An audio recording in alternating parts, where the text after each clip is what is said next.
Yo, bonjour à tous et à toutes et bienvenue pour ce premier épisode d'une série de vidéos consacrée à votre orientation sur Parcoursup.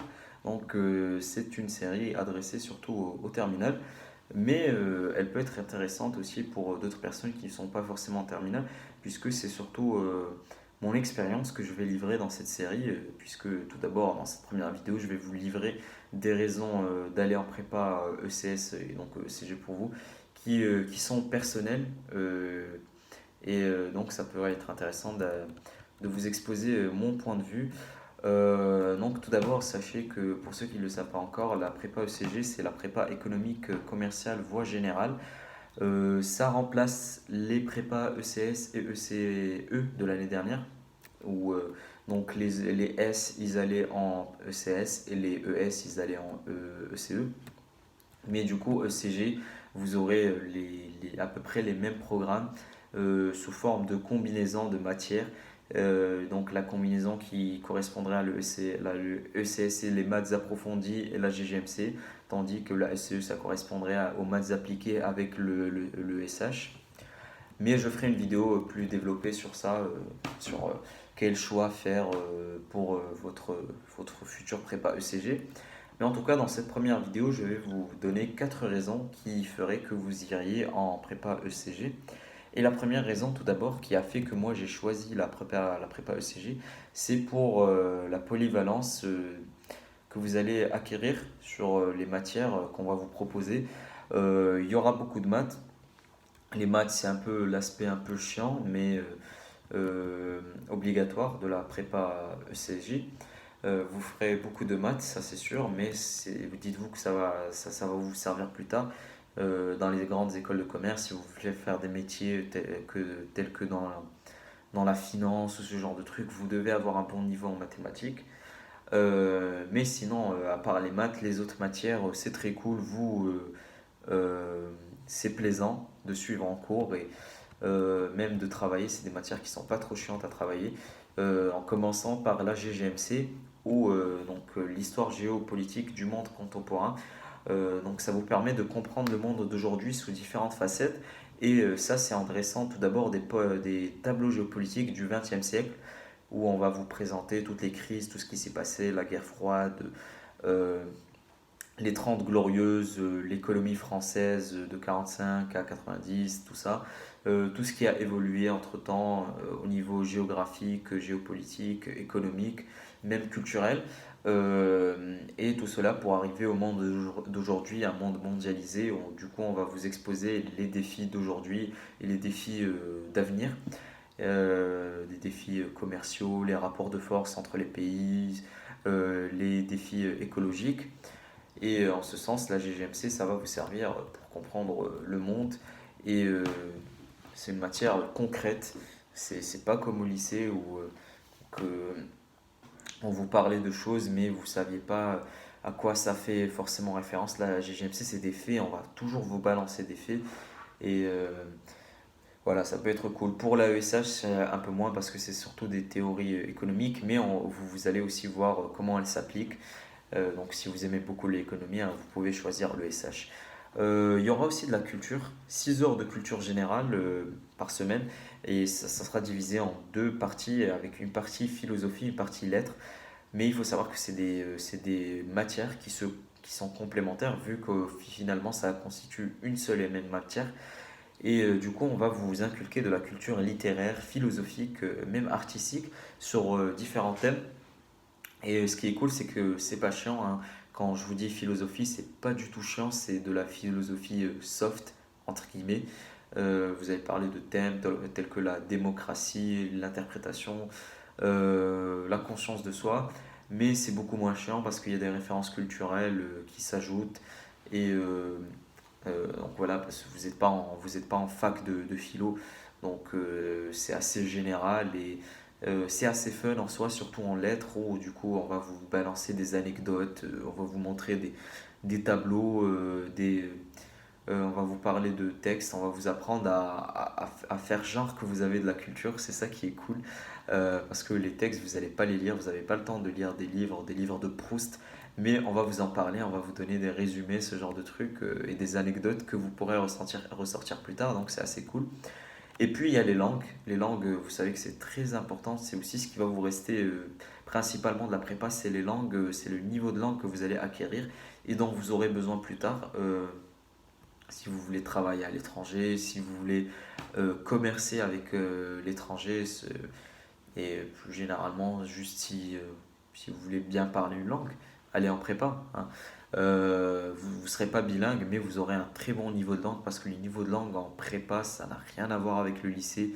C'est c'est beaucoup plus poussé, c'est du vocabulaire plus spécialisé, du coup, surtout dans l'économie ou dans le monde de l'entreprise, ce genre de truc, mais, en tout cas, mais aussi dans d'autres thèmes. Et il y aura aussi des cours de civilisation en langue. C'est ça ce qui est cool, c'est que on va aussi vous faire de la GGMC, mais du monde anglophone, du monde hispanique, du coup pour ceux qui prennent espagnol ou germanique. Et ça peut être assez cool de connaître des facettes du monde qui sont pas forcément traitées en AGGMC. Voilà, ça c'est ce qui a fait que j'ai choisi la prépa ECS. C'est parce qu'au terme de ces 2 années, on acquiert une grosse culture et qui va vous rester aussi, hein. C'est contrairement aux autres prépas comme les prépas MPSI où on va vous faire beaucoup de physique et là je suis en train de les tacler, mais on va faire beaucoup de physique pour qu'à la fin vous oubliez les modèles physiques et ce genre de trucs. La prépa ECS, vous allez conserver votre culture après et ça va vous servir. Vous pourrez vous exprimer sur un tas de sujets, beaucoup de sujets, et c'est ça ce qui est cool. Deuxième raison qui a fait que je suis allé en prépa ECS, c'est pour l'organisation. Sachez que si vous êtes bien organisé en terminale, vous pouvez aller en prépa, c'est bon, tranquille. Mais aussi, si vous n'êtes pas organisé, il est bon d'aller en prépa. Et moi, j'étais pas du tout organisé et la prépa, ça m'a permis à être beaucoup plus efficace. Ça m'a inculqué une discipline du travail. Je sais que j'ai des échéances, j'ai des contrôles qui arrivent. Donc là, j'ai tout un planning devant moi. Je vous le montrerai dans une prochaine vidéo. Mais j'ai tous les DS de l'année, j'ai l'école et je sais que je dois travailler en fonction de ces échéances. Du coup, la moindre minute compte. Et c'est là que vous allez comprendre la valeur du temps et qu'il faut optimiser votre temps euh, pour, euh, pour réussir votre prépa. Donc c'est un défi. Si vous aimez pas trop le stress, ça peut être aussi bénéfique pour vous parce que ça va vous permettre à gérer votre stress. En tout cas, la prépa, ça permet d'être plus efficace pour plus tard. En école de commerce, vous n'aurez aucun souci à travailler. Et justement, venons-en aux écoles de commerce, les perspectives que présente la prépa ECS et du coup ECG, c'est des perspectives très intéressantes. Euh, Si vous n'avez pas encore d'idée de ce que vous voulez faire, vous allez temporiser en prépa. C'est 2 ans où vous n'allez pas réfléchir à ce que vous voulez faire, vous allez juste vous donner comme défi d'obtenir la meilleure école de commerce ou celle qui vous correspond. Et du coup, voilà, vous pouvez remettre votre choix de métier pour plus tard. Mais en tout cas, les écoles de commerce, c'est des écoles assez générales où au terme de ces écoles, vous aurez plein de métiers qui vont s'offrir à vous dans le monde de la finance, dans le monde du marketing, du commerce. Ça peut être assez cool. Vous pouvez aussi faire des réorientations, aller travailler dans les statistiques, plein de trucs. Il y a des écoles hein, comme l'ENSAE, vous pourrez postuler. Donc c'est assez cool. Et justement, les écoles de commerce, elles proposent donc ces programmes grande école. C'est des programmes prestigieux où vous aurez des réseaux qui vont vous permettre d'aller beaucoup plus vite dans le monde de l'emploi, vu que vous aurez les anciens des écoles qui vont vous permettre de vous insérer plus facilement. Ça dépend de l'école que vous allez obtenir. Plus votre école sera bonne, plus vous aurez des perspectives d'avenir, des rémunérations plus élevées. Et allez faire un tour sur les niveaux de salaire pour ceux qui sortent des écoles de commerce. Et je crois que vous aurez vraiment envie d'aller en école de commerce. Mais aussi, ce qui peut être cool avec les écoles de commerce, c'est les associations. J'y suis pas encore en école de commerce, mais de ce qu'on m'a dit, les associations, les activités qu'on propose, elles sont euh, c'est ces 3 années, ces 3 années qui vont vous marquer dans votre vie, ces 3 années où vous allez vous amuser. En ce sens, la prépa, ça peut être cool, la prépa ECG, ça va être cool. Parce que c'est 2 ans que vous allez sacrifier, c'est juste 2 ans, et après, vous aurez, vous allez profiter des fruits de votre travail.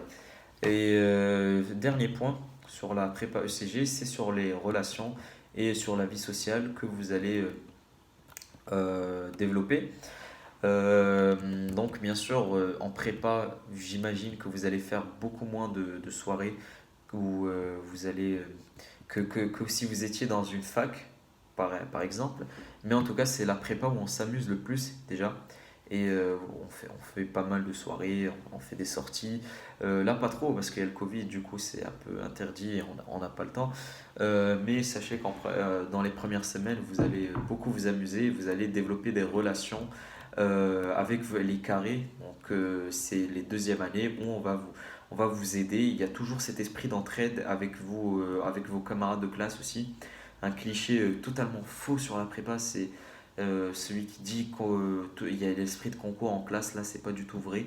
Vous allez vous entraider. Moi, dans ma classe, on a un groupe Dropbox où on met les cours, on met des fiches de révision, ce genre de trucs.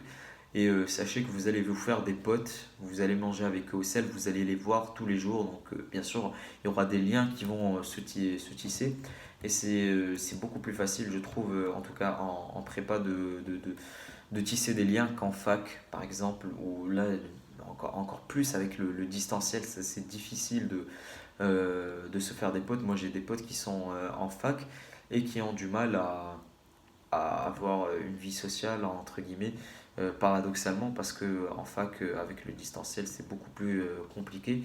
Alors qu'en prépa, même si vous travaillez beaucoup, vous avez quand même les heures du self où vous pourrez parler, vous pourrez rigoler avec vos camarades, et ça, c'est assez cool et ça permet de passer le temps. Voilà, ça c'était les 4 raisons que je vous donnerai pour aller en prépa ECG. Je ferai une vidéo. La deuxième vidéo, ça sera quelle prépa ECG choisir, quelle combinaison choisir, pour quelle prépa postuler. Donc n'hésitez pas à mettre un pouce bleu si vous avez aimé cette vidéo. Et la prochaine vidéo, je pense qu'elle sortira dans quelques jours. Il y aura d'autres vidéos, bien sûr. J'ai prévu de faire aussi des vidéos sur mes bulletins pour que vous ayez des références pour les prépas pour lesquels vous allez postuler. Mais en tout cas, sachez que je vous encourage vivement à aller en prépa ECG, et peut-être que vous serez dans ma prépa l'année prochaine. Ça pourrait être cool. Donc voilà. C'est tout pour cette vidéo. Moi, je vous souhaite de faire le bon choix pour votre orientation. Et voilà, à la prochaine.